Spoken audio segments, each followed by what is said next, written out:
Well, we made it almost to the end of another year, and man, has there been a lot of stories to talk about. We picked the top 25 that we feel like have been on everybody's mind in the past year, and we're going to talk about them with you tonight on ParksCenter.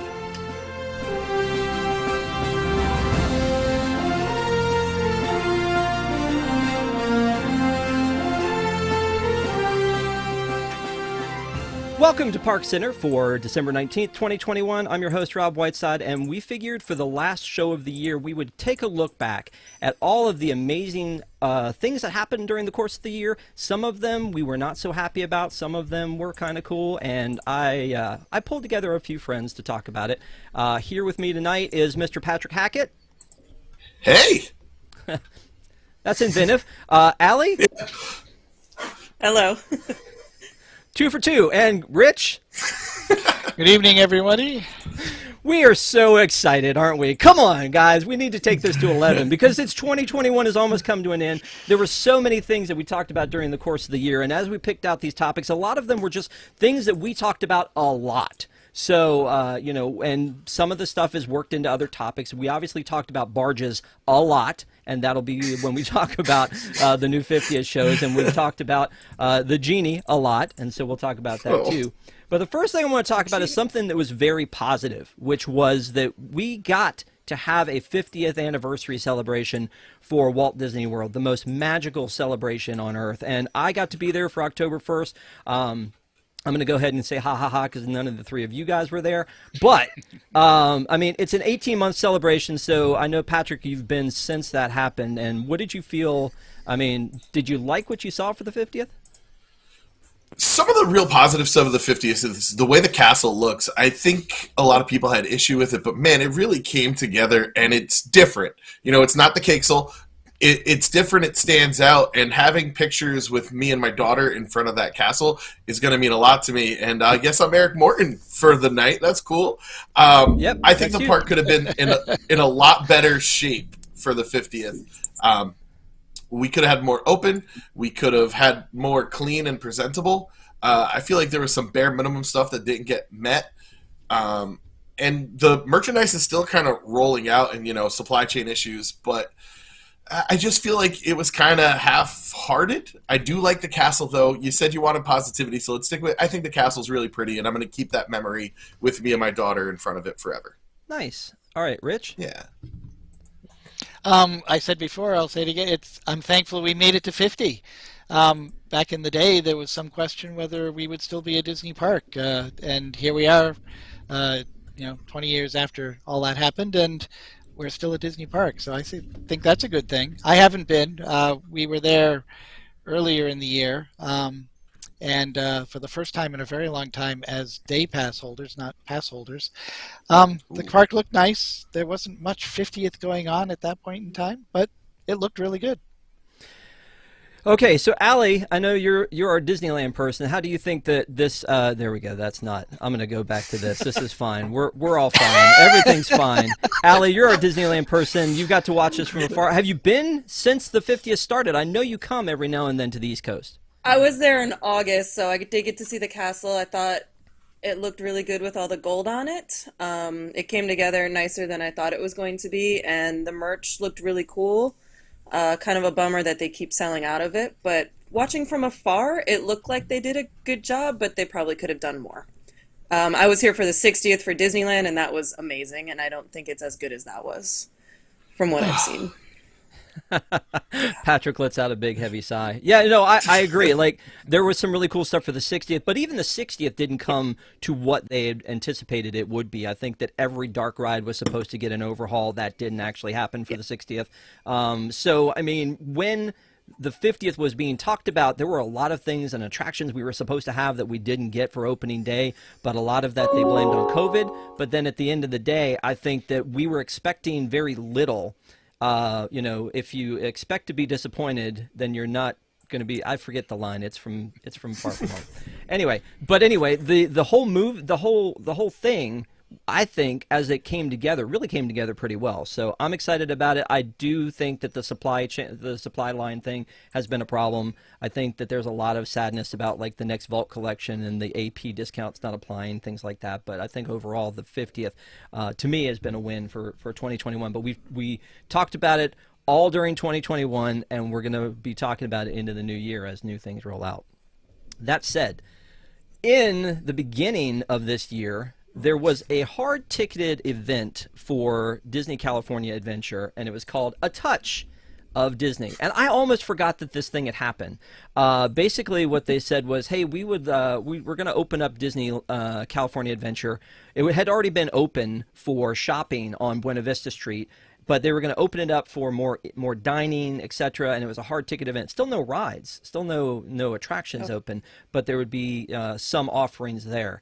I know that we talked about this a little bit pre-show, Allie, but you didn't actually go to the event, but you had some feelings and thoughts about what they did here. Yeah, I didn't end up going. Tom sent Katie to go, so Katie went. My feelings were, as a local, I was not going to pay the $70 or $80, I can't remember exactly what it was, to go do something that had basically been free the week before. Like you said, there was no attractions. I think you could eat at Lamplight and a few of the other food things, and they brought over the Monte Cristo from the Disneyland side, I think, as a selling point. And for me, by the time you added up parking and tickets for two of us, that was just kind of seemed like a waste of money for something that should have been free anyway, or the parks eventually opening. So that was my thought. And the weird thing about it to me was that, it sold. Like I wanted Disney. Yeah, I wanted Disneyland myself so badly in my life that I considered the possibility of, do I want to fly out there and go to basically what equates to paying to go in and shop and eat? And so obviously spend more money. Yeah, but at that point we didn't know Disneyland was going to be opening just around the corner, and apparently neither did they, or else I don't think they would have pulled this trick. Patrick, any thoughts on this one? Oh, man. I think this was the big setup for the whole year. This is how much can we get you to pay for? And they found out it's a lot. Hold on, let me flip my ear back. It's distracted me. And, literally you got to pay to go pay some more. This was a harbinger of things to come. It did bring one positive. I think the distance meet and greets were the sightings. I really like them. I hope they stick around. I think it's great that you don't know who's coming when, and they just kind of pop up. So I thought that was a good addition, in addition to the dark, ominous tone that this set. Yeah, no, I agree with that. Rich, any thoughts? Nope, not really. I stayed in Massachusetts. Didn't have any want or desire to go, and didn't go. I mean, it kind of seemed like you were paying admission to the local mall, so it didn't really do anything for me. Okay. All right. Well, you know what? I got to say, though, that looking at some of the stuff, like you were talking about, Patrick, I had forgotten that they had done like the socially distanced like character meet and greets. So we had like Sadness was there. I mean, wasn't there already enough sadness there? I mean, really, if we think about it. That's what they didn't think about. Right. But I feel like, wasn't this the first like sighting we had of Max and Goofy? Wasn't that at this thing where they were fishing off the pier? Yeah, they had them there. The perfect cast. Yeah, the perfect cast, exactly. So I mean, there were a lot of neat things to that one. I think that were possibilities, but I feel like that should have been free.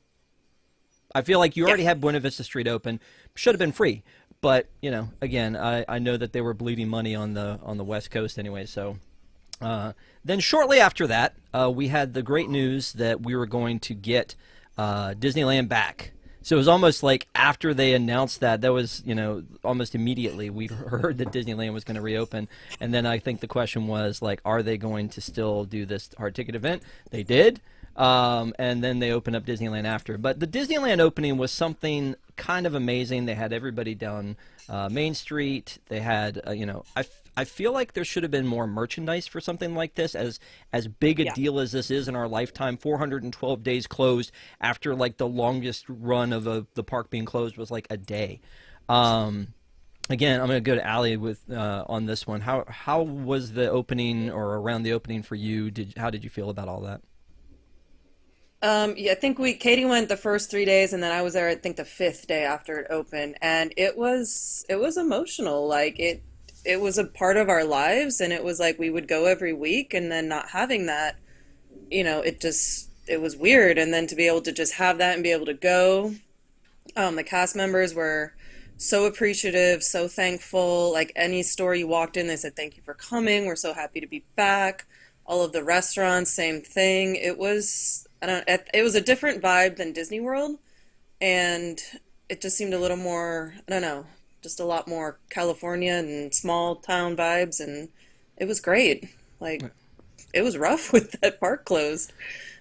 Oh, I know. And Castaway RJ in chat said Disneyland was a park that operated from 1955 to 2020. That was a joke that I think we kept making over and over again because it just was. I mean, Disney World had opened up in July, and actually earlier, if you think about the hotels, it opened up in June, and then there were all these false starts. You know, we had ads that said that it was going to open up, and the Grand Californian was going to open up, and I think even Tom and Jason, Tom had a flight. They were on their way. Yeah, they had reserved Grand Californian for the villas, and just assumed that right after that the thing would open up, and so we had a lot of those false starts, and I think they were just trying to be cautious. I know California was a hotbed. I certainly know that it's more important to keep people safe than it is to play, but at the same time, it seems so weird that we were open on the East Coast and then on the West Coast that they would still have been closed for just an incredible amount of time. Patrick? I think, without diving too deep into the ugliness of it all, I think a lot of it has to do with the deep political divide in the country, and that is the quickest and easiest thing I will say about that, the two places being open at different times. This was a real positive thing for me, and it's going to sound funny. I just turned 40. Rob was able to graciously attend my 40th birthday, and all this stuff got me into TikTok because I really enjoyed the TikTok like Disneyland cast was putting out. It brought a tear to my eye every time. I thought it was great. Yeah.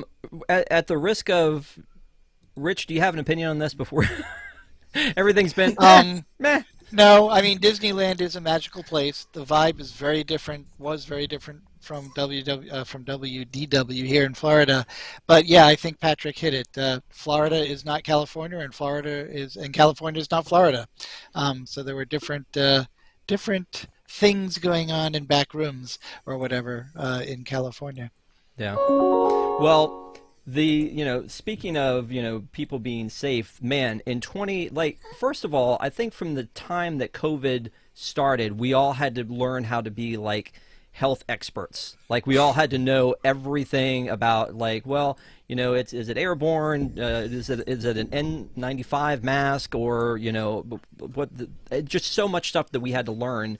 And on top of that, Disney was kind of learning along the same path. So basically everybody was, right?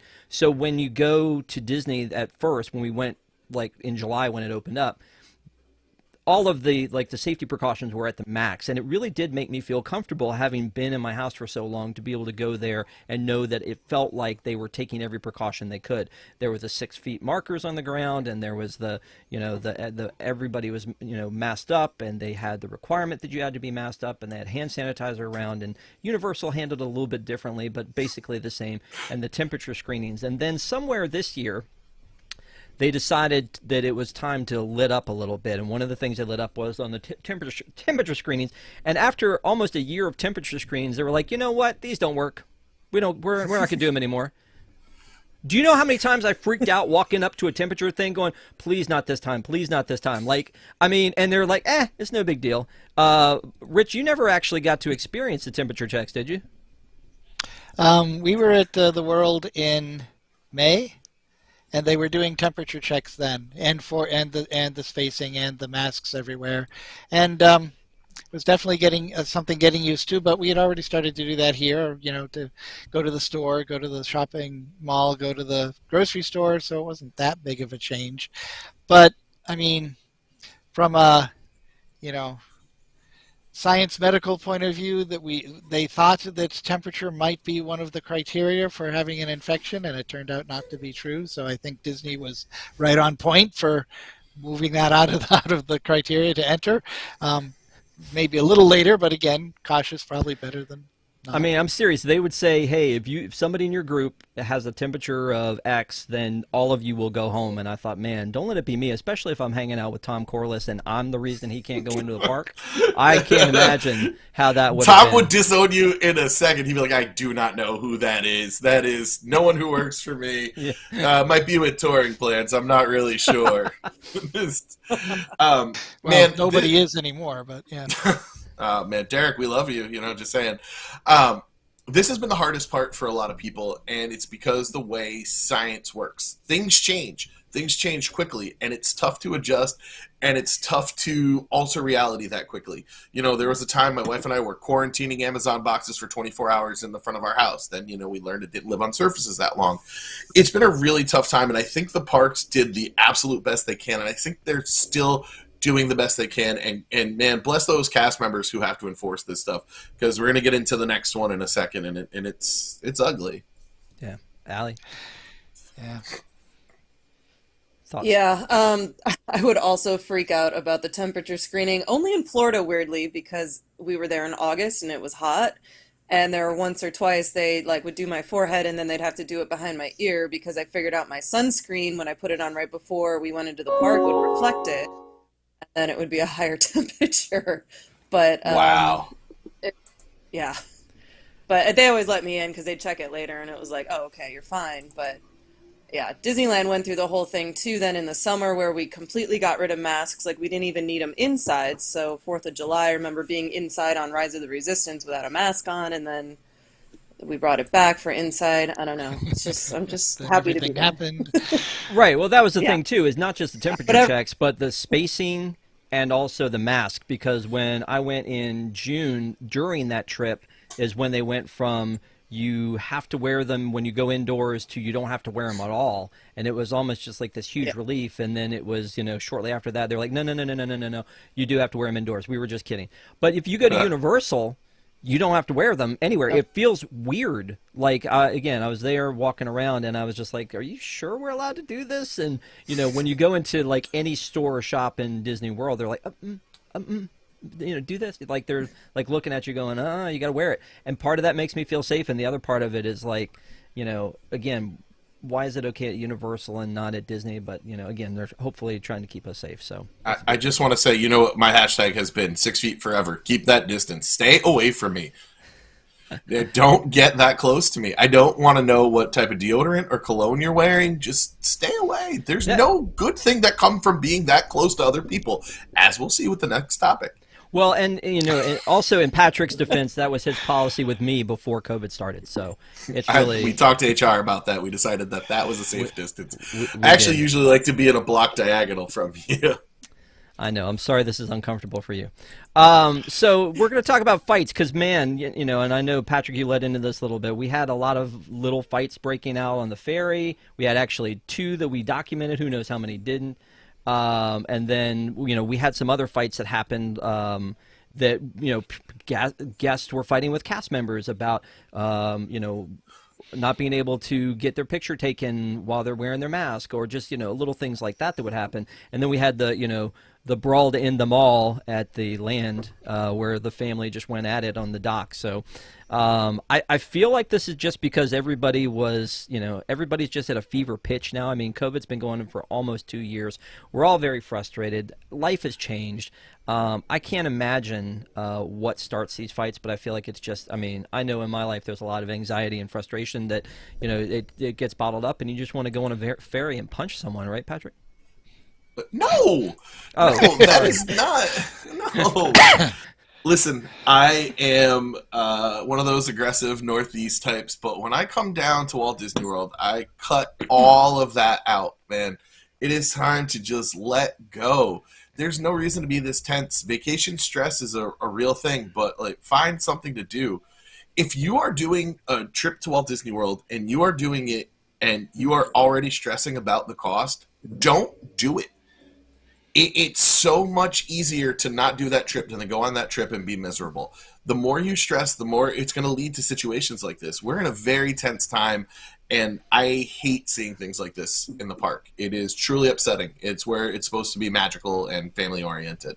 Yep. Allie, remember the Toontown Throwdown? I do remember the Toontown Throwdown. Yeah, I'm with Patrick on this one. Like, let's just be happy that we're here. Just relax. Everything is fine. If you need to wait 10 extra seconds or wait for the next Space Mountain car to load to not cause a fight, like, let's just do that. Like, I don't get it. Let's just No. be happy. Well, turning to somebody who likes to throw a punch, Rich, how do you feel about all this? So it's said that when you're under stress, your tendencies that you normally have anyway become more and more to the surface. So if you tend to like to settle things physically, then when you're stressed, and everybody is seriously stressed, there will be people who normally would have just walked away who might throw a punch. I mean, we see that in the neighborhoods locally and so forth, never mind under the ultra stressful situation at Disney. So I agree with Patrick. It's don't come if you're already stressed. I mean, you know, normal people, normal civilized people will not throw a punch at somebody because you cut them in line. But somebody who is under stress, who gets upset and has a knee-jerk reaction that's physical, will throw a punch if you cut in front of them in the line. Otherwise, it wouldn't happen. But yeah, it's, you know, don't do it. I mean, what else can we say? Yeah, I see Patrick having this conversation in the chat with Vero Mikes that said, like, notice there are never fights on the monorail. Well, the monorail was broken down, which is why everybody had to cram into the ferry, probably, right? So yeah, it gets kind of nasty there. So On the monorail, you just throw them out where the door used to be, and then the fight's over. So. Wow. Okay. Sorry. Right. Speaking of last year, you know. Oh man, Rich is that guy that's like, I wonder what would happen if I pushed that person out the door. But he's like so quiet and nice on the outside that you just would never see it It was coming. him. Uh-huh. All right. you should so just point it up. let's talk People about would believe it. Let's talk about something positive.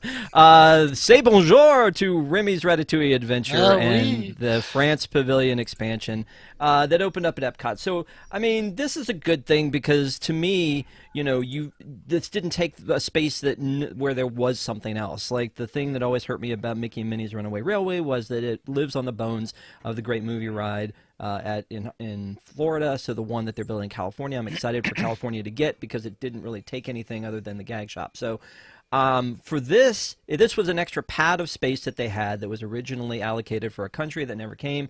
You know, they have, I think, 24 spots, and each of that, like Norway took up an extra one when they built the meet and greet for Anna and Elsa. They made this France expansion.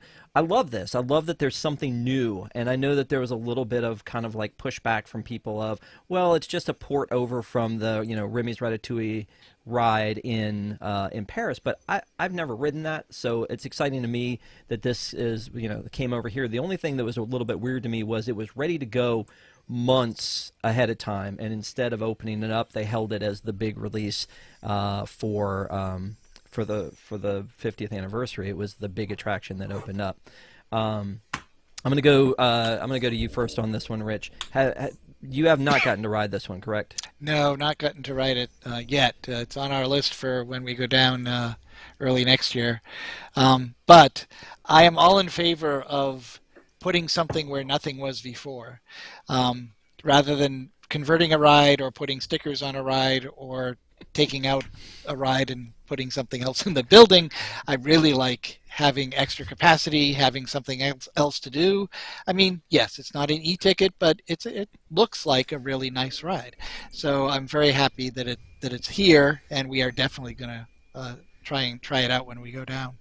That's great. What you didn't see that I did was when you said stickers on a ride, Allie was like, because I feel like you've seen your fair share of stickers on a ride. Pixar Pier, I am looking at you, but any thoughts about Remy? it opened 2 weeks after we left, so I'm a little jealous that we didn't get to go on it. I am excited to go on it. We're hoping to get there either in January or we'll be back in the summer.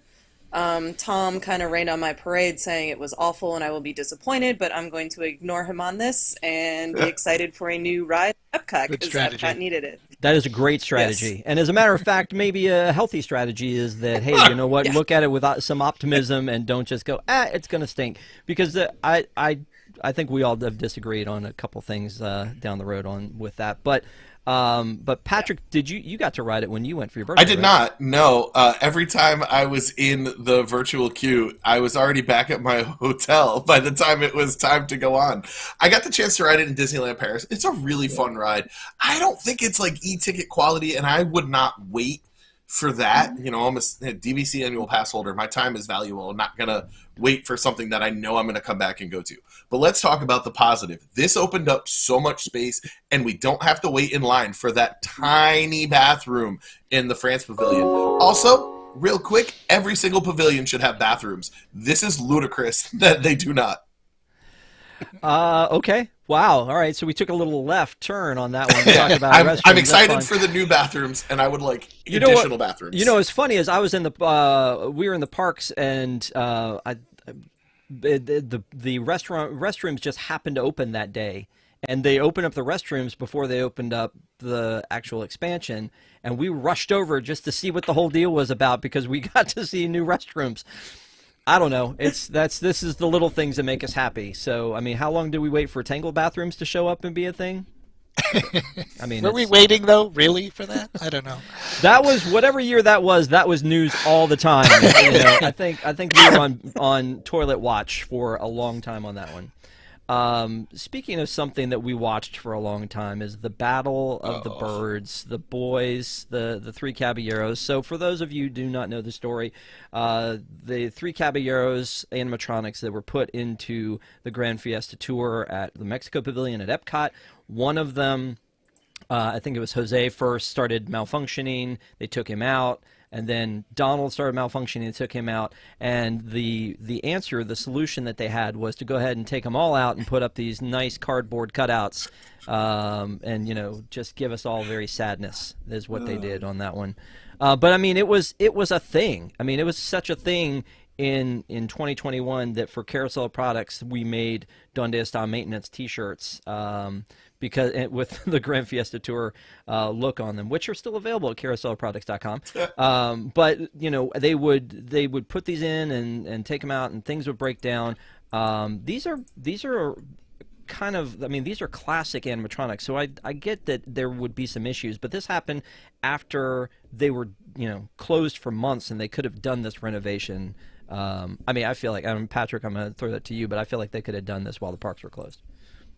This is something that we complain about, and it's going to be a gigantic theme as we talk through 2021, is the lack of maintenance and the lack of attention to detail that is supposed to set the Walt Disney Company apart from other places. The gap between Walt Disney World and Universal in Orlando is minuscule, and when that next park opens, it's going to be even smaller. This is stuff that we should have had people, once we knew it was safe, we should have people out doing construction, out doing maintenance, because it would have put people back to work, and it would have done things that people wanted done in the parks. This is embarrassing that when they opened back up, things were breaking. Yeah. And Rich?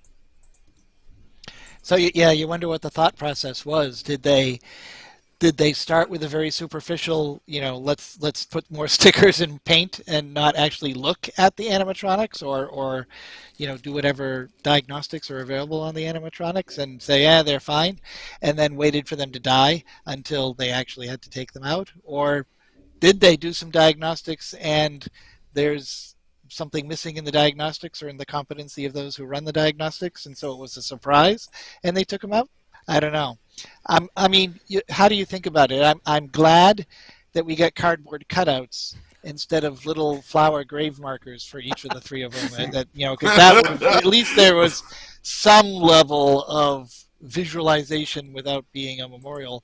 But still, it makes you wonder, where's maintenance? Where's your proactive maintenance of some of your primary resources that people come to look at? Animatronics are complicated, but that's part of the reason we go to Disney, is because nobody else has them like that. Yeah. Do you think they take them out partially because it's cheaper, or partially because, like, in essence, we knew that there was supposed to be more on Slinky Dog? There were supposed to be more things there to see. There was supposed to be some more in Guardians that came up for Cosmic Rewind. Do you think they take them out because and this is back to you, Rich. Do you think they take them out because they no longer wish to maintain them, or do you think they take them out because they're so expensive to make in the first place? Yes. So in the first place, it takes a huge amount of creativity, not just art direction, but engineering creativity and textile creativity and animation creativity. It just takes a ton of work to get an animatronic to something that people would want to look at over and over again. And then it takes at least an equal amount to keep it running. Again, it's a complex mechanical thing that has wear and tear, and it's going 24, well, not 24, but 20 hours a day for 7 days a week, and it's tough. And so, yeah, I would say, again, money is probably the primary reason. We just don't say that enough. Is getting lower and lower and lower, and yeah, money's getting higher. So yeah, no, I get you. So turning to something that I feel like sort of didn't get a lot of press was the fact that Disney's California Adventure turned 20 this year. And so there was a lot of merchandise that was available while, Buena Vista Street was open, the parks were not. So this happened during the time where the parks were closed. I mean, it's some good-looking merch that they had out there. On top of that, again, we kind of celebrated. We made these little pins and some other stuff for it as well. But it had to. And Allie, this one's coming to you. It had to be sad for this thing to have its 20th anniversary while the parks were closed, and we had the 65th for Disneyland. The same problem. Yeah, it was a bummer. Yeah, I think they had a couple signs up on the marquee that just said Happy 20th DCA, and that was about it. And yeah, definitely a little bit depressing, but I'm happy to see that park has come a long way in the 20 years from where it started, so I guess that's a positive spin on it. You're like, I guess that's okay. Patrick, thinking to where it started. Yeah. How much DCA merch did you buy, Patrick? None. I have not bought any DCA merch. I am excited to eventually one day make it a DCA, but I have not yet. Hopefully really soon. I think 2022 is going to be the year. So I'll toast a drink with DCA when it's legal. That's weird. All right, let's move on from this. Let's give DCA's turning 20 as little attention as Disney did, and we'll move on to the next topic, which is the Paris resort reopening. And honestly, this was pretty exciting because it was closed for so long, and then it opened up, and then they closed it again. And it was supposed to reopen like for a little bit around Christmas 2020. That didn't happen. It was supposed to open later, and it didn't end up opening until basically the summer. So, but it was exciting that when it finally did open, that they had a couple new attractions ready to go. So it opened up June 17th, and then they had the socially distanced stuff that they had already had in place. But we got to see Cars Road Trip, which opened up during that time. And then also what I jokingly called the Marvel Motel, but the Art of Marvel, Disney's hotel in New York. So, Patrick, I'm going to throw this into you first, and we'll go to you next, Rich, is that, you've been to Disneyland Paris before? Yep. That's it. It's That's awesome. all I wanted to know.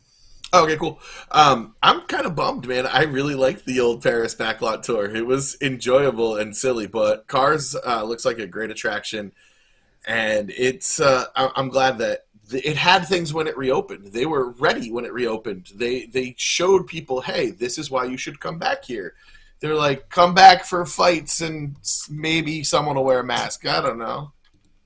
No, that's a good point. I mean, they actually did have something new to grand open, and when Disneyland reopened, and we'll talk about Avengers Campus later, they didn't have Avengers Campus open yet, which shocks me that was a thing that didn't open with the park, but maybe they just thought opening the park in general was going to be a big enough problem. Rich, I don't even know if you've ever been to Disneyland Paris.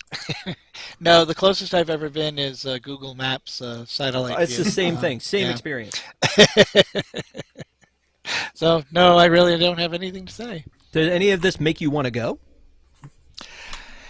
Yes and no. It's always been, if we did go to Europe, wouldn't it be cool to go? But there's so many other things to do while we were there. While we would be there, I'm not sure we would ever go. How Only the dare you. park. That's how I got across the Atlantic Ocean. Was the promise of going to a Disney park when I got there. I mean, that is a true statement, though. Is that like I think Patrick, you and I are of the same mind. That's like if and when the time comes when I finally get to go to Tokyo, what I'm most excited about is going to Tokyo Disneyland. Yeah, okay, Mount Fuji and Tokyo Great. itself and all that. Yeah, Cherry blossoms, whatever. It's whatever, but that's really the thing that I'm excited about. Allie, have you been, or did any of this stuff make you want to go? I have not been to Paris Disneyland. I've been to Paris several times, and I've been to Tokyo several times, and I'm embarrassed to say I never went to the parks when I was You're at better either than us. place. That's okay. You can say it. But I do want to hit all of the parks, and I don't love cars, but I mean, it's cool they had a new attraction. Yeah. And I think I'll probably wait till their Avengers Campus opens. Well, I mean, they've got a lot of stuff coming soon, right? They're still waiting yeah. on Arendelle. Yeah. They're still waiting on Avengers Campus. There's a Star Wars element. But, I mean, all of these things are coming. But, it's kind of like upgrading to an Apple. The next iPhone is that, as soon as you upgrade, there's going to be another one. So if you wait for that one, I mean, eventually you got to take the dive, right, and go. But I probably right now, the same advice as we were giving people when we were talking about Disney World is it's a different, lesser experience than it was pre-COVID.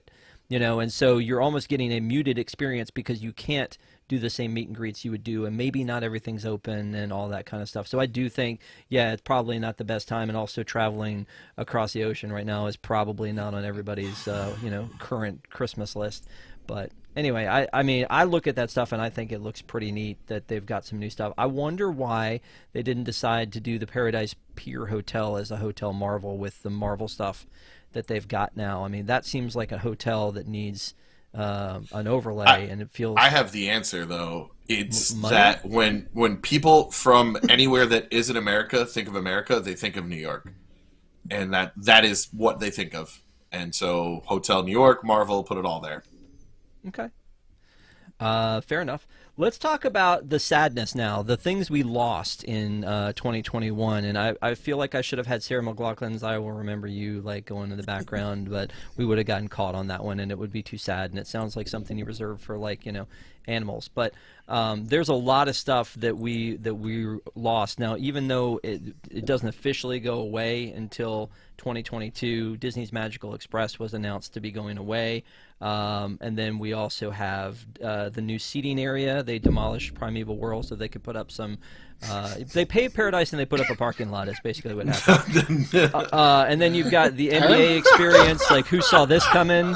And then you've got the Happily Ever After ended, and also Epcot Forever, which I think a lot of people weren't as sad about that one. And then this was a lot of controversy for us on the blog, is the Finding Nemo musical as we know it has gone away. So even though we know that they were replacing it with something later, the existing musical was dismantled, people let go, all that kind of stuff. So this is a lot of stuff to lose in 1 year. Now, granted, we're not really going to talk about all the things that returned, but that wasn't really, that was kind of stuff that was like turned off and they turned it back on again. So really for this is stuff that went away. And, I guess, Rich, how sad are you never got to go to the NBA experience? Oh, very sad. Yes. As you can tell, I'm very much into basketball. Yeah. Basketball? Yeah, basketball. Yeah. Sure. Any of these other things? I mean, what? Any of these other things sad? I'm still in Illumination's Impressions of Earth guy, so we'll just say that and put that out there. And I enjoyed Happily Ever After. I haven't seen the new one, so I can't compare it, but I was sad that we lost Wishes, but happy with its replacement. I thought that the way that they mixed the visuals and the audio for Happily Ever After was pretty good. So I was sad that we only got to see that a couple times, basically, because we only made it down there a couple times. We didn't really use Magical Express, so that's not a biggie for us. We almost always rented a car because, friends, family, relatives to go visit when we're in Florida. We just always had a car. Yeah. And, we've eaten at the City Brew Works a few times. That's cool. That was a nice restaurant, so glad that's sticking around. But never, ever set foot in the NBA experience, so no biggie. Oh, and Nemo, right? We said Nemo. Man. That was an enjoyable musical, but it's one that we would go into when we had nothing else to do. So I'm not surprised that they wanted to change things around. But it was well done. The production value was incredibly high. The puppeteers were amazing. The cast was amazing. It's the story of Nemo. So how many times do you want to hear that? I'm not sure. All the times. My concern is that they'll somehow dumb down and remove some of the production values and remove some of the fun of the other one with the new one. But we'll give it a chance. We'll see what happens. David Lung in chat just said, also Fast Pass died this year. Well, yeah, it did. It came back with a new name and a new price tag. But, to that point, Allie, did I miss anything from the West Coast that shut down and didn't come back? No, they don't close things there. They're more respectful. Yeah, the only thing we haven't gotten back yet are our parking trams, but apparently those are coming. So. Well, and Phantasmic. And it's a subject. But that's coming 2022. And, Phantasmic and World of Color, but it's all coming back. Yeah. They didn't kill it. Yeah, Patrick. All right, so I learned to love Happily Ever After. I'm a wishes guy. I really enjoyed Happily Ever After. And the enchantment's fine. It's fine. My bigger problem is that we have lost the focus on fireworks and we're all focused on the projection. And I don't like it because it limits the way you can experience and see the show.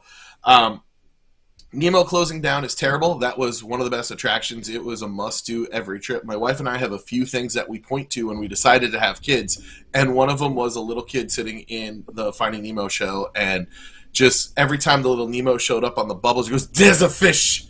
And it was adorable. We're like, oh, hey, we can do this. We can have one just like that. So that's my little personal anecdote, and hopefully it opens up new better than ever. Yeah, I mean, I miss Tarzan Rocks. That's my answer to that. But but I will say, why were there rollerblades in Tarzan Rocks? Heck yeah, Yeah. heck yeah. Just No, wait, wanted to bring it is this a back. trap? Is this trap? It's a trap. It's a trap about Brink. You It is. son of It a. always is. Well, again, I mean, I hate to see things leave, but, for the NBA experience, I'm like, you broke down what I thought was a salvageable thing with Disney Quest. You could have gone like the Void and done something with that building, that would have been still something for everybody.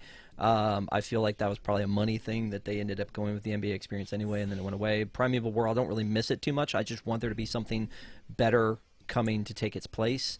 I feel the same way about Happily, that I was a Wishes guy. Happily, I just fell in love with, and then I think that the new one, I don't hate the new one, but I still feel like it doesn't feel like Happily. I feel like Happily was a better show. So I think the new one's not trash garbage, as I've heard people say, but I do think that it feels like it's not as good.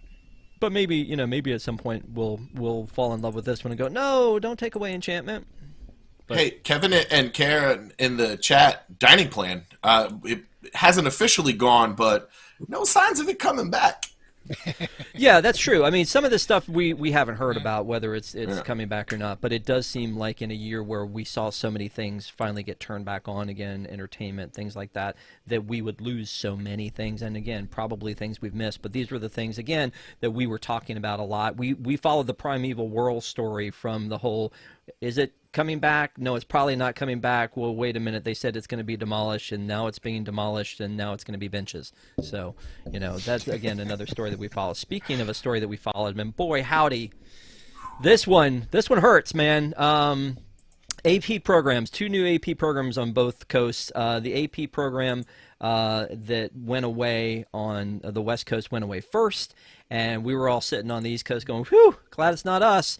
And then, Magic Key came back, and it's like, oh, okay, well, this is still an annual pass program, just not as good. It's not as much as in our favor. Now, in the past week or so, we've heard that there's like a class action suit because you can't, you pay for this expensive Magic Key, the top tier Dream Key, and then you get like 6 park passes that you can use, but you can't ever get in. So it's basically like there are blackout dates on something you sold us that was not a blackout date.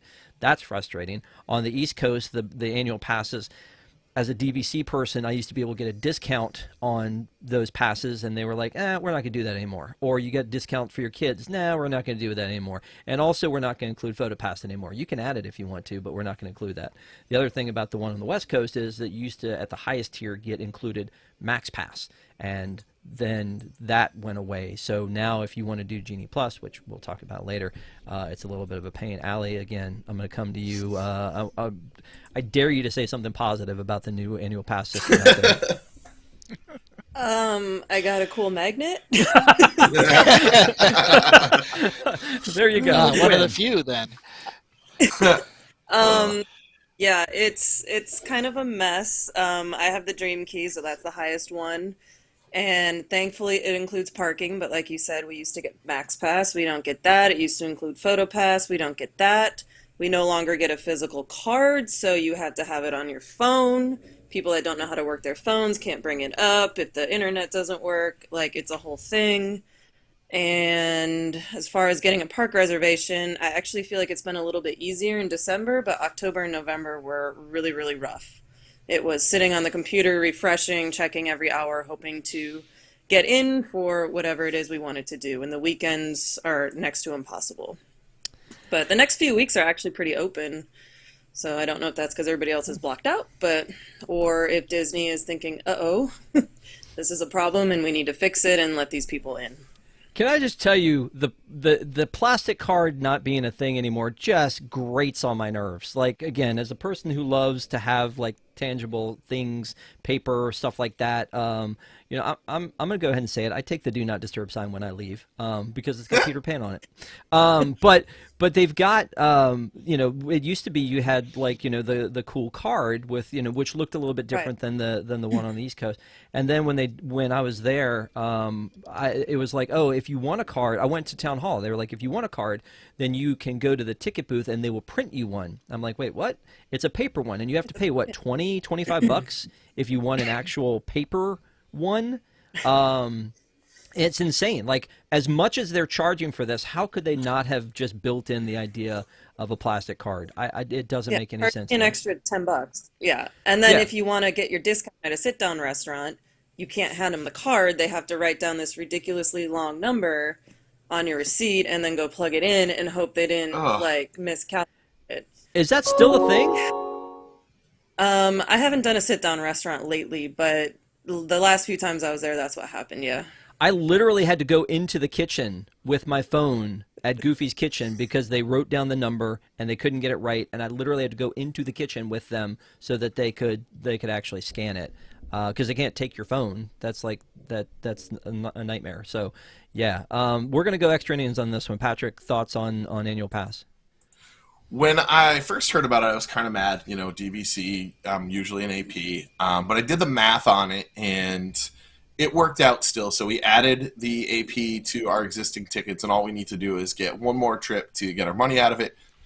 I thought a lot of discounts were going away, but when I looked at it, it wasn't. I don't like that people can't just kind of show up at the parks, but I guess that's kind of the time we're living in.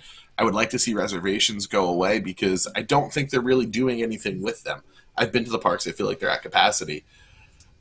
When you add in that suddenly you're taking discounts away for like the vault collection, I mean, that's the whole punishing the whole team and making them run laps when one person makes an error. That's not really how things work, Disney.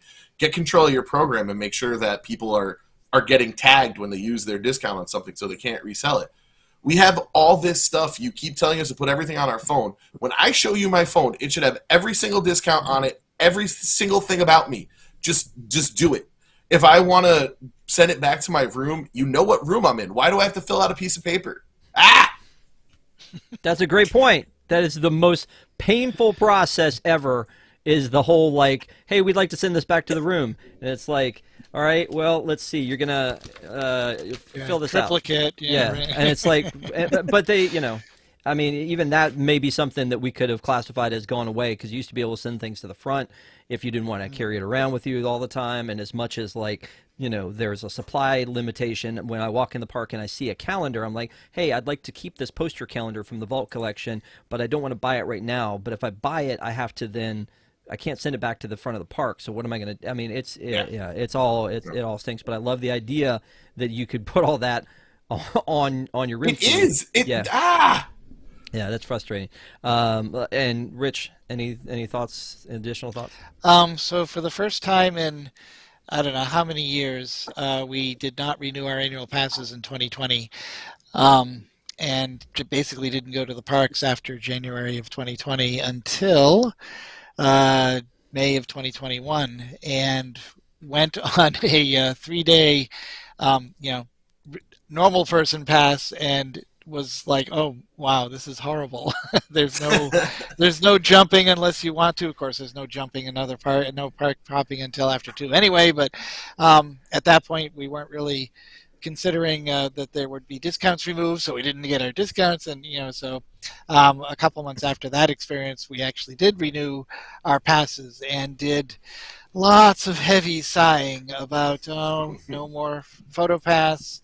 Now, not as many discounts, not as many room discounts, or I wouldn't say not as many, not as high a discount like the 25%ers on some of the rooms that we had a couple of years ago. But we did it anyway because I'm sure it'll surprise no one. We did a spreadsheet, and like Patrick said, the number worked out, and we're planning to use them a few times this year. So we're back on annual passes, despite what's no longer part of them, and despite what they now cost. I love that you said normal people ticket. I don't want that. That's horrible. I mean, you get so spoiled. You know what though? I mean, we didn't have to worry about DVC discounts because DVC didn't work for us either, but so that was a don't care, but a little upset about. We'd kind of gotten used to PhotoPass. Actually, that was probably the one thing. I paid for PhotoPass. I thought it was worth it instead of but still I missed a bunch because you have to scan sometimes and sometimes you don't. Man, it's a disaster. It's an absolute disaster. And one of the things I didn't think about is Allie was saying, these have Max Pass. Why isn't there a level where Lightning Lane, and if you don't want to include the extra ticket, in there, like Genie Plus is included. I would have paid more to have Genie Plus included all the time, but because I only see value in it every now and then, I'm only going to use it every now and then. It's right. just it feels misguided. Everything about the annual passes in both coasts feels incredibly misguided. Yeah, it seems like they lost an opportunity with, hey, here's AP Genie. Something special that isn't Genie, isn't Genie Plus, you got it. Lightning Perfect. Lane, but is Annual Pass Genie. That would have been so good if they had done it. Something that came up as a conversation point, I think it may have been on News Today, was would they offer a higher level than they already have to be park reservation free? Meaning you could go in whenever you want, which is something that seems weird that I'd be willing to pay for that privilege, even though I used to have that privilege. Talk about artificial demand. Right? Exactly. So the thing with Max Pass, and that's actually what finally put me over the edge to finally buy the Disneyland one, which makes little to no sense for me, but it seemed to pay for itself because Max Pass was included. And to your point, Patrick, is that you don't know when you're going to use it, when you're not going to need it, and so it feels really weird to be an annual pass holder, and especially I feel for the people who live in Orlando who go all the time. They're probably not going to buy Genie because they can go in anytime they want, but it seems like it should be included in their, in your annual pass, at least if you're spending the highest level. And the highest level one, again, on both coasts went away because there is a pause now on the East Coast on annual passes in general, and then on the West Coast they ran out of that Dream Key. So it's just like, what? Like, I mean, we're kind of complaining about all the things that are gone and how much they cost and how horrible the features are, and yet they can't keep selling. I don't understand. It doesn't make any sense. So again, that was a topic that we talked about a lot because we kind of saw it coming, right? When it went away on the West Coast, and then they kept saying, well, there's going to be a program coming back, and we kind of talked about it and looked at it and watched it, and then when it actually came, we're like, poor you. And then I didn't see the one coming. They hit me out of left field on the one on the East Coast because they were like, oh, we're going to redo these, and it's the Incredipass, and you can't buy a kid version, and you can't get a discount for DVC, but bon appetit. Anyway. That's why I'll lie about my daughter's age for our next trip. Well, I think most people are encouraged to. Which, again, back to, we'll talk about it when we talk about Genie Plus. Let's talk about the Jungle Cruise, because I feel like, to me, this was actually a positive thing that happened, is the reskinning of the Jungle Cruise on both coasts. So it opened up in full at Disneyland. They had the whole thing shut down until they actually reopened it. There are new show scenes, there are new animatronics. There's a lot of freshening up that happened, and obviously the original intent was to make this, a more inclusive and culturally sensitive, offering. So, Allie, I'll go to you on this one because I'm sure that you've done the Jungle Cruise a bajillion times. What were your thoughts on the upgrade or the changes? I think the ride definitely needed some upgrades and it needed some love. And if this was a way to fix two problems with one solution, then I'm totally fine with that. I mean, I think some people are reading into it way too much, but it's, it's a Jungle Cruise. It's a funny ride, and I think they did a good job with it. And the new show scenes look great. Rich, do you think this was the right move, or do you think this was an overcorrection? Oh, I don't think this one was an overcorrection. I was just thinking there were ways things were designed by probably mostly white male designers back in the day that would now be considered offensive, even though they were not when they were originally designed. And I think it's good to understand that your demographic, the people who are coming to your park and paying money, has changed and their sensibilities have matured, and really, I think. And so it's a good thing to make design changes that become less offensive. I mean, you could argue that people take offense too easily, but I mean, let's face it, some of the scenes in the original Jungle Cruise were designed almost to offend certain demographics, certain ethnic populations. And so I think that's a good thing. I was thinking, though, the way that they did it in Jungle Cruise seems to be of higher quality or a better story or maybe a higher level of creativity than the way they updated Pirates, for example. Because the narrative is still the same. The scenes still progress in a logical order. Each one of them makes sense on its own. There are logical stories happening in each one. Unlike the story in the redhead scene in Pirates, which was, I still think, a creative disaster. The storyline is stupid, if there is one. And that makes it look like, even though, yes, selling girls is not a good thing to have in a theme park attraction. On the other hand, putting something in that it almost seems like, well, because you made us take this out, we're putting this stupid thing we'll in. Show you. We'll show you. Yeah, that was just totally botched. But Jungle Cruise, it still flows. The skippers still tell their jokes. It just seems a much better job, and I wouldn't say it was pandering to your original question. Okay. Yeah, I agree that. I was shocked that when I wrote it, though, that there wasn't more conversation in the spiel about the changes. Like, I feel like that the skippers don't talk enough about what we know as the backstory that they've added to this. Because I agree with you. I think that they've added stuff that makes sense. They've given it a very rich backstory. I just don't know if they talk about it enough. But True. Patrick, I'm going to give you the dad jokes are still the dad jokes.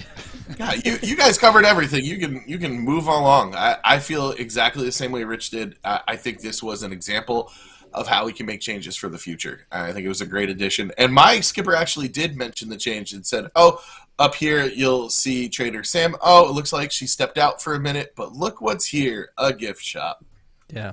Well, cool. I was actually going to ask you to give your review of the Jungle Cruise, but maybe we'll wait for the movie. Maybe we'll wait for a Deep in the Plus for you to. We haven't done that yet. To vent about that. No, we have not done that one yet. No, we'll do that one soon. That's a good idea.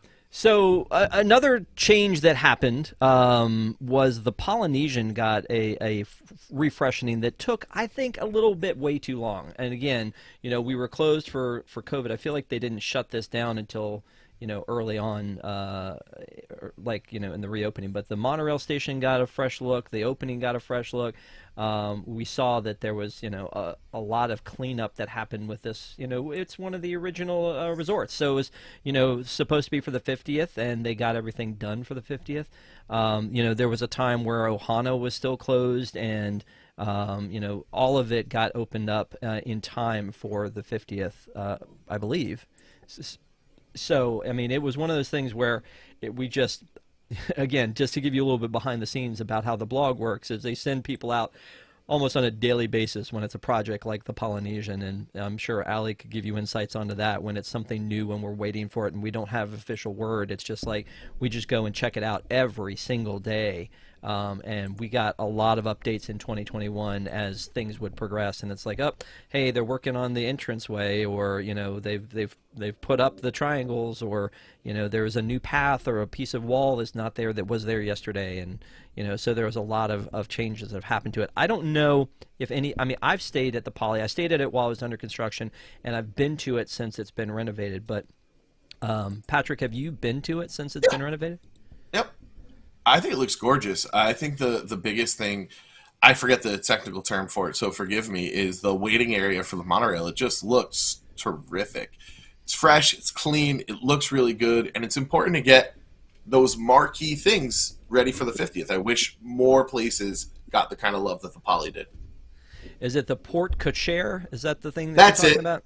Very good, thank you. No, I really thought that we made up that word until they started using it over and over again. Allie, have you been to it? No, we were there in August and it was just construction everywhere. But the pictures that they took look gorgeous, and I'm excited to see it when we go back. Rich, do you remember the original Poly lobby, right? The Poly is one of our favorite resorts. Back in the day when we didn't have to take a mortgage to stay there, we did stay there a few times. And I don't know, we can digress into offensive depictions of culture, but I always think the Poly is the California tiki culture, and it does that really, really well. And I had always felt Patrick mentioned the Port Cochere has always been a dark, kind of shadowy area, and now it's much brighter, it's fresh, it's new. The monorail station looks really slick. I still kind of mourn the big mountain in the middle, but I do like the light and the treatment that they have, which they didn't touch. I was concerned they might change things around again in the main hall, but it looks good. I mean, it really looks really nice, like you would expect of one of the flagship resorts. Yeah, I was looking around here real quick to try to find the lobby picture. So this is kind of what you're talking about when you say the mountain. Yes. This huge water feature. Yes, that with was the waterfalls and the plants. Yeah. Yeah, that was one of those things that when that change happened, and that change happened a while ago. It was like the last renovation of the Polynesian, and now as you walk in, it's a very open flow, just like a lot of the hotels are, and it's got that the Maui, the Maui shrine in the middle. But this was, I think, this really made it seem like it seemed like an actual resort somewhere. Like you weren't necessarily in Orlando, you were in Hawaii, and it was just so amazing to go in and see, and that's what made this one to me so special. But the one thing we didn't talk about with the other changes is the Moana rooms. I feel like, and we talked about this on ParksCenter when it first happened, that this didn't need to happen. I like Moana, and I think that people will love the Moana rooms and the little features, and I think they did them very tastefully, but it just didn't seem necessary, because the Polynesian, the Contemporary, and the Grand Floridian should be those deluxe that stand on their own, that don't need to have IP in them, and also, I don't know. It seemed a little weird to me that was a thing, but I think we saw the downfall of this when Mary Poppins became so heavily involved in Grand Floridian with the addition of the DVC, and I think from there it kind of spread into the other ones and the Incredibles room and all that. Ugh. We'll talk about Incredibles room in a second. So let's talk about the revitalization project of Epcot. One of the first things that we've actually seen come to fruition was Remy's Ratatouille Adventure and the France expansion. But the next thing that we saw happen was the very unique Creations shop that opened up to take the place of Mouse Gear, and before that Centurium. I mean, I don't hate this place, but I feel like we talked about it a lot because not only was it something that happened, this one and the new Club Cool were things that were happening and the Imagineers were bragging about things like, look at what's the floor is going to look like, and look at what the lights are going to look like, and we reported all of it. So it was a thing that we saw over and over again until it actually opened in September. But, when you go into it, it's nice.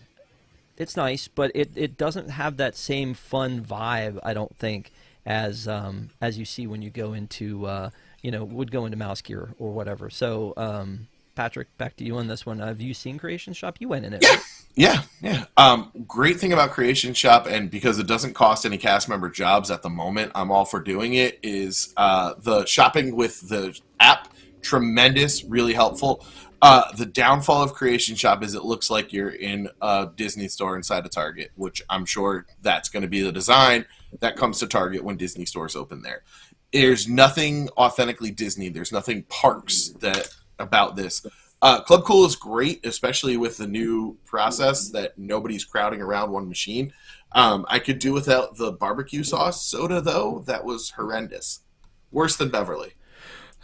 That seems impossible. But which one of these is the barbecue sauce one? I do believe it's China. Okay, gotcha. It tastes like straight up barbecue sauce. Yeah. Liquid barbecue sauce, good idea or bad idea, Rich?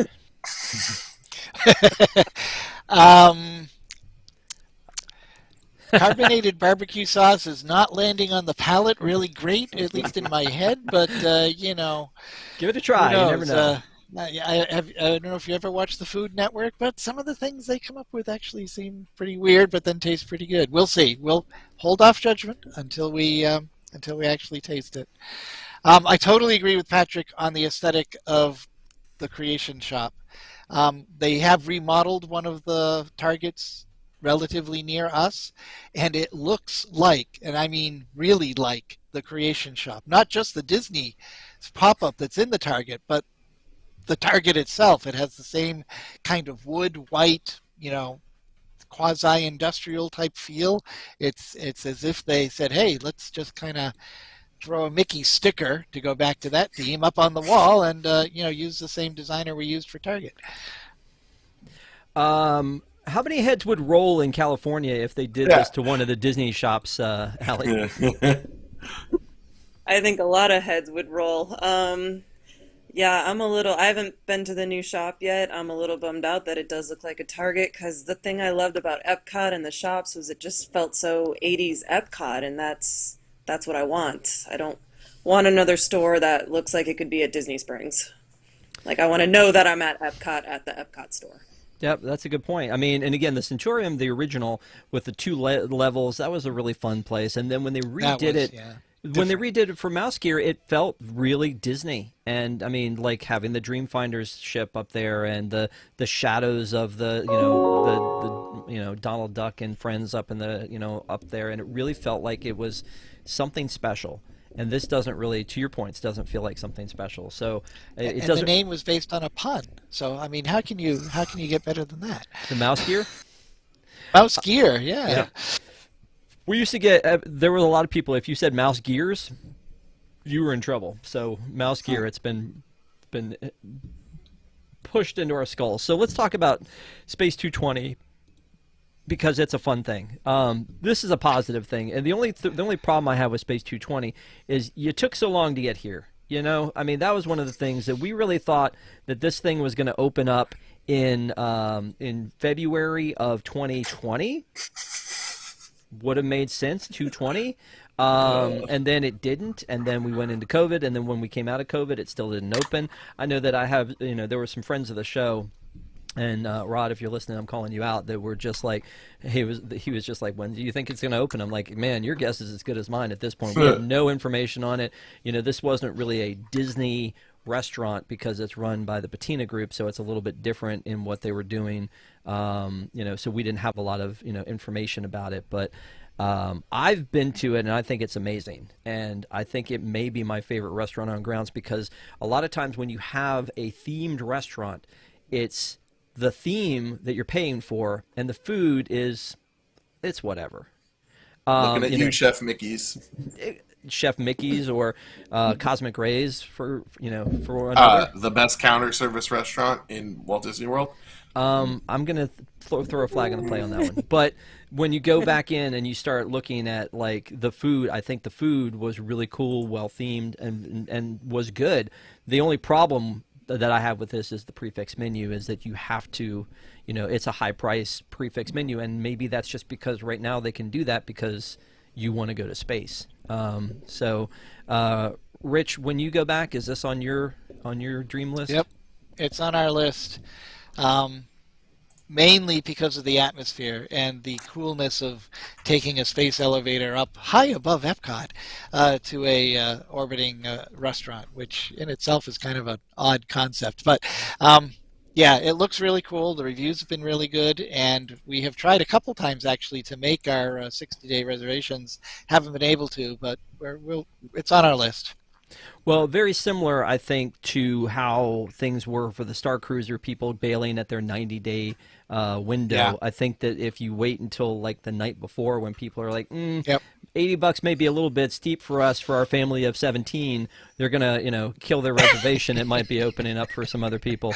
I just have a random thought, Allie. What is the best sit-down restaurant, in your opinion, at the Disneyland Resort? Carthay. Really? Okay. Definitely circle. Oh, yeah. Would it be better if it was in space? If it was in space. That one threw me. I was already here to talk about space and how I was excited to go, and now I'm back at Carthay. Yeah, I'm definitely excited to check out this restaurant. When I first started reading about it and the price came out and everybody was kind of complaining about it, and it was like, yeah, that's expensive. But I remember the day it opened, reading all of our reviews and looking at the pictures and the videos, and I was like, wow, that actually looks really, really cool, and I would spend the money to go and try it. So I like the theming of the food. I thought they did a good job to keep it with the space theme. So we're looking forward to going. Very cool. And Patrick, And you should go to Carthay. Oh, and Carthay. Patrick, you can't wait to get your hands on some space spaghetti. Oh man, so I literally forgot to go to Space 220. I was like leaving, and I thought I did everything I wanted to do on this trip, and then I remembered I did not go. I wanted to just go up to experience it. I could have got a drink or like an app or something. I'm not paying for a prefix menu if it's that small. Listen, I come from the Northeast, like I said before. Things are expensive here as well, so it's not like I'm sticker shocked. But for a meal that's only like, was it 3 or 4 courses? That's not hitting for me. Do you feel like you're bragging when you keep saying I'm from the Northeast? Or I don't know what I'm doing. It seems to be just a well I keep dipping back into. Yeah. I don't know, man. It's a weird night. I don't think we haven't made a noticed. gingerbread house. Well, Oh, us in the Northeast, we go way back. It's a deep well, Well, especially a lot of the houses around here have well water, so you're going into that a lot. Go to something else, for the love of God. Speaking of something else, okay, so one of the cool things we saw come out this year was, no, this is not about Josh tomorrow. Take it down about 20% there, fella. That was those new lightsabers that were, a real lightsaber. And, the first time we saw it was Josh D'Amaro showed it at some super secret meeting, and we got to see a little piece of it. And then they showed it in the trailers or the opening for the Star Wars Hotel. Honestly, to me, I thought this meant that they were going to be selling them in the parks, and that my 1.0 Savi's saber was trash garbage. That's 2 times I've said that tonight. But I was going to say that it really... the fact that this was going to be exclusive to the hotel, okay, I could be down with that. Maybe it's like really, really nice, and maybe someday, we'll get one, and I can still have a few years left to think that my Savi's one is as nice as the $200 price tag. Then they came out with this story that we talked about last week about people looking at this preview video for the Star Cruiser, and then all of a sudden we saw so many openings happen and availability. Now, it could have been the 90-day thing. It could have been people were just like, as soon as the reservations opened up in October, everybody jumped in because they wanted to be part of this. And as we get closer to the 90-day window where you had to pay your $600 or $6,000, people were like, oh, I got to jump. This is my jumping off point. So it may not have been all this video, but the internet basically blew up and said, hey, this is not the luxury experience that we're paying $6,000 for. This looks kind of cheesy, looks kind of corny. We're not really sure we want to do this anymore. So then there was another video where Josh shows up, like he just happens to be walking by to check things out at the Star Cruiser Hotel. And then he goes in and they show him the lightsaber training room, and they give him what is the equivalent of like a parking lot glow stick to use. So it wasn't the actual like cool lightsaber that we've been told about. So all year we've been talking about Star Cruiser. We've been talking about how it was going to sell out. It did, and now there are all these openings that have happened again. So, Patrick, I know you're just itching to show off your lightsaber. Is that basically what you're doing? And you're muted. Yep, I was. Sorry, there was a very loud noise in my house, and I was trying to figure out what it was. Yeah, I did want to show off my lightsaber, but I was not able to put it together. Man, how can you mess up so bad? So bad. How could you literally be able to print money and forget to put ink in the machine, man? All you had to do was bare minimum, and you didn't. You didn't do bare minimum. And then you put Josh out there because A, he's handsome. Hey, Josh. And B, you know the fans like him, so that you're hoping he'll take some of the heat off. This is a colossal failure. And because of the huge price tag, even as amped up as people are going to be, they're going to trash this if it's bad. Well, and they kind of did. I mean, some of the quotes that we have here are, Disney, what are y'all doing to Star Wars? The Star Cruiser video was pretty bad. Please, what was that Galactic Star Cruiser preview? I'm crying. Bro, this isn't Star Wars. This is space conflicts. I mean, all of these things that came up that were just like, people just talking. I mean, and if you search it online, everybody online made a video that was, hey, this is horrible. This is embarrassing. I mean, we talked about it last week, and if you haven't, please go back and watch last week's ParksCenter. We talked about the cancellations, and we had a couple people on panel who, like Rob Bazemore, who had actually put down his money, but then it was near the 90 days, and instead of encouraging him to go ahead and plunge the money in, that video scared him away.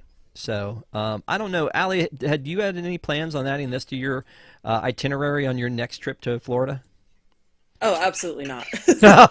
Okay. Even if I could easily have afforded that, I'm pretty sure that video would have scared me away. I am going to patiently wait and see what the reviews look like after this opens. But it is not looking good.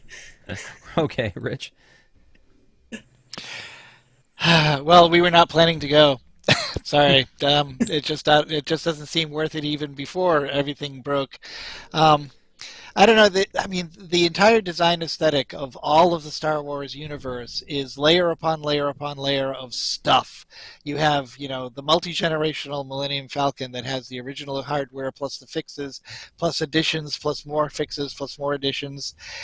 It looks sterile. It looks, again, to use our theme for the evening, like stickers, based on the videos that we've seen and some of the photos, not the concept art, but the photos that we've seen.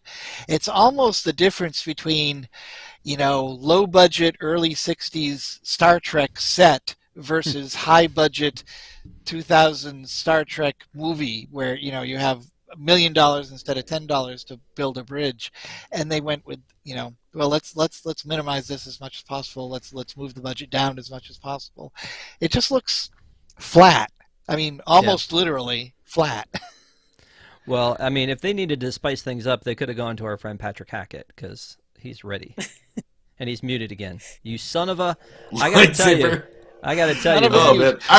I'm telling you, it's the gingerbread house. I loaded up on candy. It's just out of control. All right. Okay. I gotcha.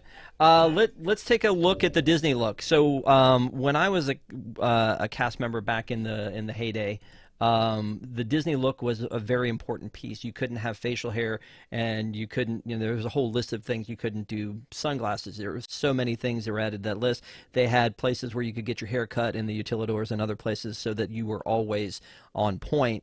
certain things about earrings, and men couldn't have them, and women could only have one set, and all kinds of other rules that were out there. The Disney look has really loosened up over the years. I do find it funny, and I always say this, is that at the time I couldn't have facial hair, and they couldn't get caught smoking, but Walt Disney famously had a mustache and famously died of lung cancer. So anyway, looking back at this Disney look that they did, it actually, I feel like it has two different levels, and one of the levels is that it kind of, again, goes back to inclusivity, and the other level of it is that it's hard to get people right now, and so you really need to make sure that you're doing everything you can to make the people that you have happy and to make things open for people. So the cool thing about this was going to the parks and seeing the people after the Disney look opened up who were covering up tattoos and things like that, and could now finally, show off, who they are. So, Patrick, thoughts? I think it's beyond time that Disney did this. I understand trying to keep a very clean corporate culture and understanding, a look, and you don't want people with offensive tattoos out there. But let's be serious about cast members. If a cast member has a tattoo, it is 70-30 that it's a Disney-related tattoo. It also opens things up for people who represent themselves as non-binary, and I think that's really awesome. I think inclusivity being the next key is really important for Disney in this next decade to two. I think it's awesome. Yeah.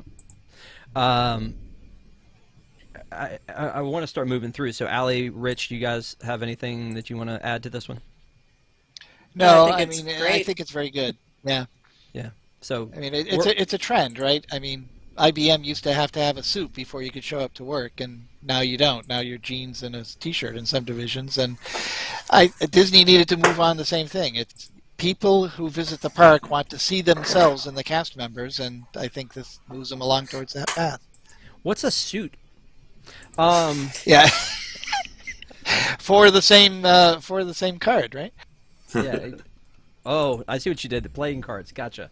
All right, so let's move on to the contemporary, because just very much like the Polynesian, the contemporary got a facelift for the 50th anniversary, and that facelift also included not only some changes to the lobby that we got to see, including some Mary Blair styled things that were added to the lobby, but we also saw the change from the Wave to Steakhouse 71, and then also the Incredibles rooms were added, and thank goodness that they didn't go with what we thought they were going to do, which was the Incredibles Steakhouse. What I find ironic about this is that they named it Steakhouse 71, Allie, at the same time that they shut down Steakhouse 55? Yes, they did. Any And other not thoughts? sure why I put that down, but I like the Mary Blair part of it. I haven't seen the new contemporary part yet. Again, I'm not sure it needed the Incredibles theming, and that to me all looked a little sterile, but I appreciate the Mary Blair touches for sure. I think that's important. Yeah, so what we're talking about is a lot of the stuff like in the main lobby, this wall. It kind of, it finally sort of ties together what we see on the Grand Canyon Concourse, right? That Yeah. the lower lobby didn't really, match what you would see when you went into the main atrium, and now they've got, they had a little bit more of that. One of the complaints, not complaints, I'm going to say constructive criticisms that we had was that you should have done this in the rooms too, instead of going with this this Incredibles look. Patrick's nodding his head. Well, we talked about this on ParksCenter in the past, is that you have that whole garden wing that nobody really wants to be in. Make those Incredibles rooms. Leave the A-frame alone. Make the A-frame this classic Mary Blair look. There's no need for this to be in the A-frame. Those rooms aren't having a difficult time being sold. Yep. I haven't eaten at Steakhouse 71. I don't know if I will, but the Wave was an every trip for me. I liked how the menu changed, and I've always had a good meal there. Yeah. Rich, thoughts? Steakhouse 71 looks good. That's another one that's on our list for our next trip. I'm actually, and I love the Mary Blair because I'm a big fan of Mary Blair. Her color palette, her shapes, her relationships of how she creates visuals is really, really cool. I would say, however, that of the IPs that one could choose, the Incredibles comes closest to her design sensibility. And so I'm not completely upset that they chose the Incredibles. as subtle as it is, yes. If we had, Dash running across all of your headboards, that would be different. But because it is somewhat subtle, and the icons from the animation are built into the furnishings and built into the drapes and textiles and things like that, I think it's okay. One thing that really kind of flipped me over to say that, yeah, this is actually a good thing, was the wide shot of the atrium, where you used to have black, gray, black, gray, black, gray, black, gray, black, gray. You now have gray, color, white, color, gray, white. It just looks much, much nicer in the atrium because you have those little pops of color, which, if you get up close to them, are a somewhat stylized mural of the stylized Incredibles art. So I'm okay with that. Very cool. All right, so since we're kind of running below on time, which I thought we would with 25 topics, I kind of want to do this as a lightning round. And so for this one, I want to start with each of these and just give each of you a chance to talk about it. And we're going to start with Genie and Lightning Lane. And Rich, man, I want to come back to you on this one because you haven't been there yet. But what are your thoughts? Because, man, I know you got some. So we're probably not going to use Genie. It doesn't seem useful generally. Maybe as a tip board to find out where the weights are, if the weights are actually accurate, which is also up for grabs and a whole nother discussion. We have so far not been able to make it on Rise of the Resistance. I can see us possibly doing a Lightning Lane for Rise of the Resistance. Other than that, I don't see much advantage to doing Genie Plus and Lightning Lane in general. On an occasional basis, maybe Lightning Lane for the top headliners, but otherwise, I don't see it in our future very much. Okay. And if you guys want more information on Genie Plus, Genie, and Lightning Lane, and our thoughts, we did a conversation last week about the additions to Disneyland, and then a big conversation that got a lot of traffic because we were not very happy. The next one is about the chimney in Morocco, and boy howdy, man, we've got the right guy on team for this one. It's coming to you, Patrick. You knew this was the thing, so they went to Morocco and they took out your favorite photo spot and they made a door out of it. What are your thoughts? How did that last that long before they realized what it looked like? Should we look at the before? Should we show the before? Yeah, let's go to the before. Let's go to the before. Yeah, that is super phallic. It's oh man, I had the most fun with Pete Carney making jokes about that, but I tried to play it serious. It's ridiculous that Disney doesn't look at these things and see it. I mean, there's still the carpeting up in the land, and you all know what I'm talking about. But like, you gotta see the forest for the trees, if you know what I'm saying.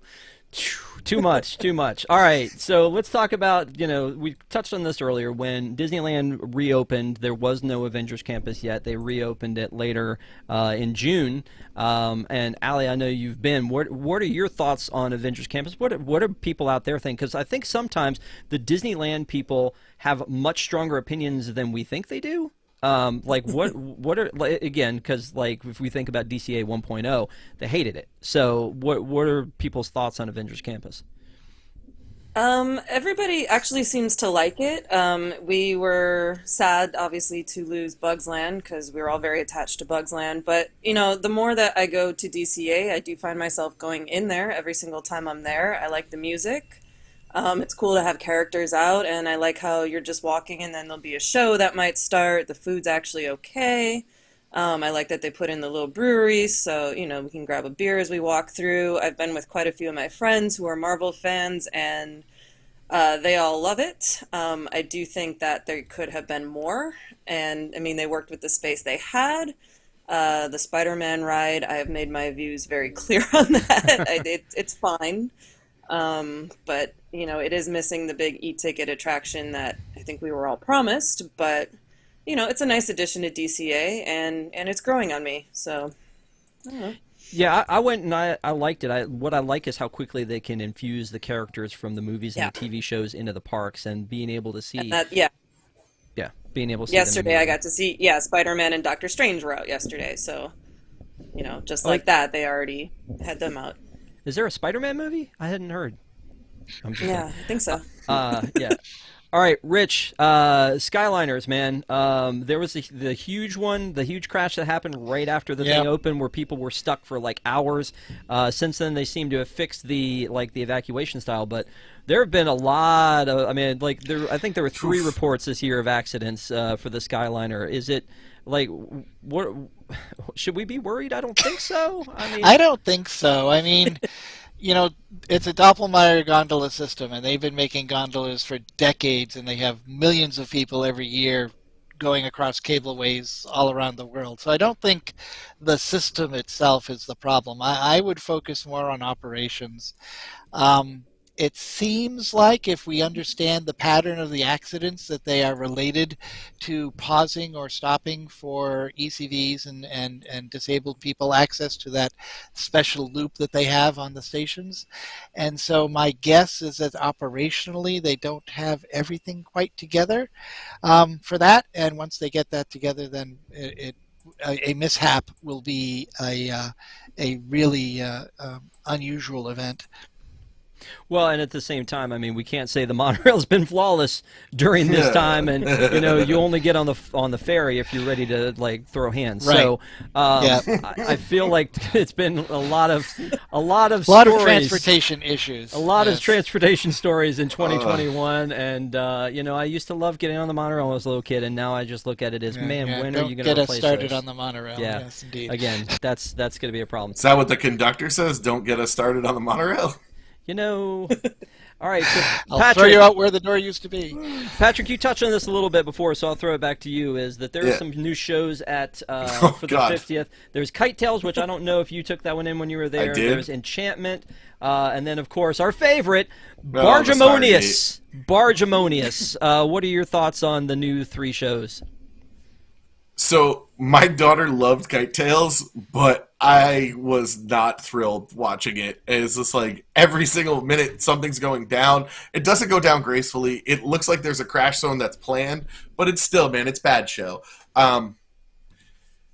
I don't know how I feel about Enchantment. I need to see it again in a less crowded park. I need to see what it's like from Top of the World, speaking of things that you took away in 2021 without really any replacement. Maybe that's a class action lawsuit. But like Enchantment's fine. It's fine. It hasn't hit me in the emotional way that Wishes did and that Happily Ever After eventually did. I did not make Harmonious because, again, the 2-year-old, and so I'm going to reserve judgment until I see it. I heard some of the music, which was weird. I didn't know I could hear it out at Old Key West, but I did, and I wasn't like thrilled. Yeah. Okay. All right. So the next one that we're going to talk about is Enchanted Wish. So when the parks did reopen in Disneyland, they did have something new, which was the Snow White's Enchanted Wish, which is replacing Snow White's Scary Adventures. It was. I think there were mixed reviews on this one, but I do think it was interesting that it also brought up this whole like question of a non-consensual kiss. That was a big thing that reached our blog, and people were talking about that. Allie, I think you're probably the only other one who's been on the Enchanted Wish. What do you think? I think it's fine. That's another ride that needed an upgrade. I think the projections look really, really good, and they did a good job with it. It was weird to see Snow White with a 40-minute wait, but it's good to see that ride getting some love, and it's fine. I don't know. Don't love it, don't hate it. Don't love it, don't hate it. Didn't think it needed to be changed. Well, and Snow White's Scary Adventure, I guess the original didn't have Snow White in it. When Walt first opened up all these dark rides, you were the character, and then they added Snow White very quickly after that. And so I think a lot of this kind of infuses even a little bit more Snow White into the attraction.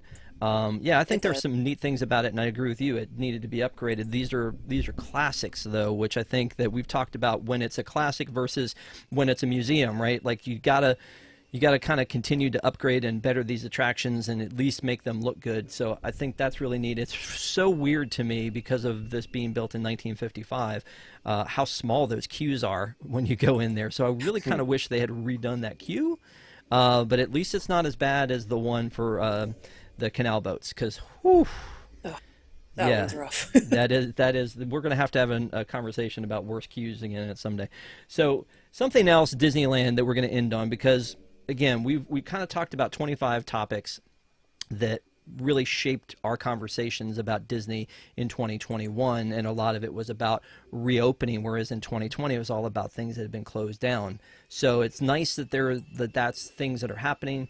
You know, when we start back in 2022 with our first show, we'll talk about a look forward and the things that are coming. But I feel like this was something that came out. We talked about it for a hot minute, and I don't think we gave it enough attention, because I feel like the Disneyland Forward program, they released this, and I think this was really more of a business-to-business thing, where they wanted to put out to everybody and say, hey, look, we see an opportunity to expand what we're doing, but we're locked in by all these businesses and other things that are happening. And as you can see by this map, the idea that they pitched is the idea that Disneyland Park would extend across the Disneyland Drive and have an additional section of the park. And the same thing would happen with Disney California Adventure. So instead of a third gate that we've been rumored to have for so long out there, they're talking about extending it, but they basically need permission and excitement and buy-in from everybody in Anaheim, which is why this website was launched to do this. Because I looked at it, was like, oh my gosh, this is exciting. This is groundbreaking news. We got to wake the neighbors, phone the kids, as David Letterman used to say, and go in and get everybody excited, because we're going to get Zootopia in California. We're going to get, you know, Tron Light Cycle, and we're going to get all these cool things. And, you know, what was told to me was this is just really to get people on board, and all the stuff that we're looking at isn't like necessarily going to happen. So again, we'll go around for this last one to everybody, but Allie, as the Disneyland expert, I'll go to you first. Do you think this is exciting, or do you think this is just a non-issue? I think it's exciting if they can actually get it passed, but there's been so many times here where they say they're going to do this, and then it never happens, and then it becomes something significantly less. I mean, I think it's a good idea in theory, but the city of Anaheim seems to be fighting them on a lot of things, and as you said, there is no space around there, and I don't think businesses are going to want to give up any of the space that they have, so it'd be cool if they can make it happen, but I don't know, we'll see. Well, and the DisneylandForward.com website is, you know, shows even more of this, but shows that, you know, basically these are the things that could happen, and what they're really showing is stuff that already exists, right? We talked about the Arendelle expansion. We talked about a Tangled expansion, Peter Pan, which is coming to other places, Utopia, which is coming to Shanghai, a Toy Story Land, which we have in Florida. You can have at Disneyland. Tron, which we're getting. Do we need that? You need it. Believe me, we're going to ship you ours. It'll be fine. It'll be exciting. We don't want it. But one of the things we looked at when we looked closer to this map is it looks like there is sort of a hint of a Wakanda, and that would have been something cool. And the rumor would be that e-ticket we were promised for Avengers Campus would actually be the base for a Wakanda area. So I think all of that would be neat. Patrick, thoughts? Man, I got way too excited about this because, again, I haven't been to Disneyland, but if you're telling me I'm going to get more Disneyland out of this, I'm very excited, especially Wakanda. As we move further away from it, it seems like such an important movie in the MCU, and I'm excited to see what's going to happen in Wakanda in Black Panther 2. Really, really want to see this expansion. I think more Disneyland, the better. Every time I talk to somebody, that's the only drawback they say about Disneyland is it's small. Yeah. Rich? I don't know.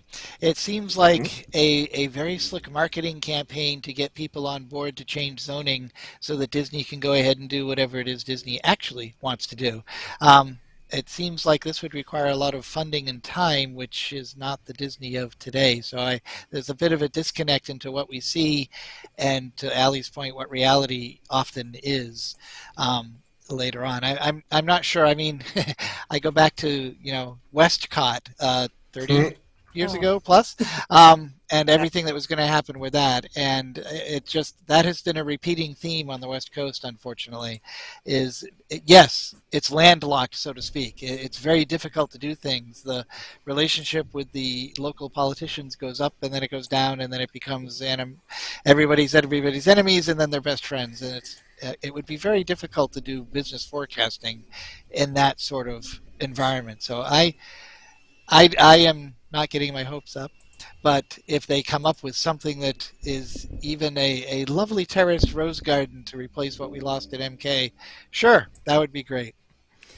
Well, I'm with you on that one, Rich. Like they got us excited about the one end, like the new hotel and entranceway they were going to do to Disneyland on one side, and they're like, no, we can't do that. It's like, okay, No. Yeah. we'll do it on this other side, and we'll close down Rainforest and ESPN and all this, and we're not going to do that either. We'll make Rainforest a Star Wars gift shop, and the Garden Strip Marketplace or whatever that one was. Yep. I mean, it just goes on and on and on. Yep. Yeah. So I mean, it probably is a lot about the politics of the area, but it's so funny to me that Walt built this dream place in Anaheim, California, out of the way of everybody, and said, this is where all of my ideas will go, and this great big thing I'm going to make. And then everybody was like, oh, you know what this needs is an IHOP, and it also needs just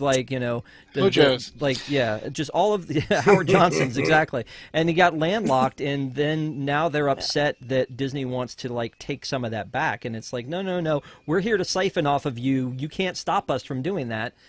I mean, again, that's probably oversimplification, but it just, to me as a Disney fan, I want to see that place expand and grow and be better and bigger. And I think what they've done with the limited space they've had going from Disneyland Park to what it is now with DCA and Downtown Disney and the 3 hotels, it is amazing, kind of like Universal in Orlando, what they've taken and been able to carve out and create an actual resort in Anaheim. I just want to see more. And so I would love to see all this happen, but I'm with you. It's like I don't quite want to get my hopes up, but what they presented here is so big. I feel like we kind of overlooked it a little bit when it happened because it was dropped on a weekend, and I think we didn't cover it but so much. So I wanted to make sure to bring it up here. So that's in our sort of review of the year. There was a lot that happened, and I think obviously the big highlights were the 50th anniversary of Disney World, the reopening of Disneyland, the controversial annual pass, and then the controversial Lightning Lane choices that the company made, and of course the CEO and the choices that were made there, which is something we will talk about in the post show, because we're going to try to keep this one uplifting. But I know that our Wigs, and we love you guys, our Wigs fans will want to talk about it. We'll be wanting to talk about that in our post show. If you need to learn more about our Wigs program, go to patreon.com/WDWNT. And again, just from me, thank you guys so much for a great year. We've really enjoyed being able to bring you this new version of ParksCenter, which is a blending of the previous pressing issues and ParksCenter. Rich was an original ParksCenter Day 1 guy, an original pressing issues Day 1 guy. Yes, let me tell you the tale. Yes, exactly. So it's a pleasure to have you on, and we look forward to doing a lot more. We're going to take the next 2 weeks off because we know you're going to be spending time with your family, and we'll be spending time with ours. So we'll come back January 9th with a brand new show, and like I said, it'll be a look forward to all of the things that we know are coming in 2022. A lot of reopenings, a lot of new attractions, a lot of things to be excited about and be thankful for. So in the meantime, thank you guys again so much. Please give us a thumbs up if you haven't already. It helps people to find the show, and we hope more people find it. Go back and watch previous episodes of ParksCenter where we talked about all of these topics that are still conversations worth having. So please go back and do that. We have another Deep in the Plus. Our final one of the year is this Tuesday night with Patrick Hackett. It's going to talk about Jingle All the Way. But we also have a lot of other Christmas reviews out there. But again, thank you all so much. We really appreciate it, and be safe and have a great holiday, and we will see you again real soon. Thanks a lot. Bye, everyone.